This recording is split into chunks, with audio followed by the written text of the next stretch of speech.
교통사고로 많이 볼 수 있는 장애 유형이 흔히 디스크라고 얘기하는 추간판 탈출증입니다. 교통사고로 추간판 탈출증이 생겼을 때 소송을 해야 하는 경우와 하지 말아야 하는 경우는 어떤 것이 있을까요? 먼저 소송 비용을 따져볼게요. 소송을 하려면 법원에 송달료와 인지대를 먼저 내야 하죠. 3천만 원 이하 사건은 소액소송이기 때문에 본안소송을 제기하려면 속가를 3천만 원 초과 금액으로 접수해야 합니다. 3천만 원을 넘겨서 3천만 100원으로 속가를 잡아 접수하게 되면 인지대는 14만 원, 송달료는 15만 6천 원이 발생합니다. 전자소송으로 진행할 때는 인지대가 12만 6천 원, 송달료가 7만 8천 원 발생합니다. 그리고 신체감정을 진행해야 하는데요. 신체감정 비용은 병원마다 차이가 있지만 보통 100만 원 정도 발생한다고 보면 됩니다. 이 금액은 병원에 직접 지불하게 됩니다. 근전도 검사나 다른 검사를 받아야 하는 경우에는 추가 금액이 발생합니다. 또 신체감정을 받기 위해 법원에 신체감정 예납금을 내야 합니다.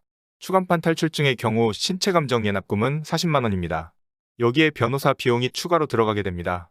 그런데 법무법인이나 변호사 사무실을 찾아가도 추간판 탈출증 소송을 잘 맡아주려 하지 않습니다. 변호사 입장에서는 들어가는 수고에 비해 수임료가 너무 작고 의뢰인 입장에서도 판결금에 비해 소송 비용이 너무 크기 때문입니다. 그러면 소송 실익이 없을 수 있고 사건이 종결되고 나서 의뢰인에게 원망받을 가능성도 있습니다. 또 추간판 탈출증 소송은 외상기여도와 기왕증 문제로 소송기간이 길어질 수 있습니다. 그래서 변호사들은 디스크 소송을 맡으려고 하지 않거나 수임하더라도 착수금을 많이 받으려고 합니다. 지금 설명드리는 조건에 해당하시는 분은 추간판 탈출증 소송을 하지 말아야 합니다. 1. 사고 이전에 디스크 치료 이력이 많은 사람. 2. 정밀검사 결과 여러 부위에 디스크가 있는 사람. 3. 사고 과실이 30%가 넘는 사람. 4. 사고가 아주 경미한 사람. 5. 다른 사고로 보험회사에서 디스크 보상을 받은 적이 있는 사람. 이런 경우에는 앞서 얘기한 사고 기여도, 기왕증 문제로 많은 보상금을 기대할 수 없고 이미 보험회사로부터 지급된 치료비에 대해서도 기여도 공제를 당할 수 있습니다. 그래서 저희는 추간판 탈출증 소송을 권장하지 않고 있습니다.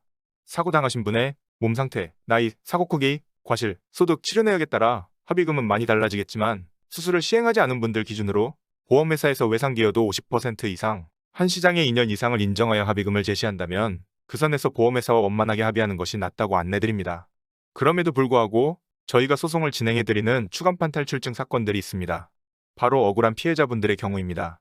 정말 몸이 많이 아프고 손해가 엄청난데 보험회사에서는 기왕증이라며 말도 안 되는 금액으로 합의하자고 하는 경우, 치료도 안 끝났는데 보험회사에서 먼저 민사조정 신청을 넣는 경우, 금전적 손해를 보더라도 객관적 평가를 통해 법원의 판결을 받고 싶은 경우, 이런 경우에 해당하시는 분들이 소송을 하고 싶어서 변호사 사무실을 알아봤는데 변호사 사무실에서 맡으려 하지 않거나 너무 많은 착수금을 요구해서 이러지도 저러지도 못하고 계신 분들이 있습니다.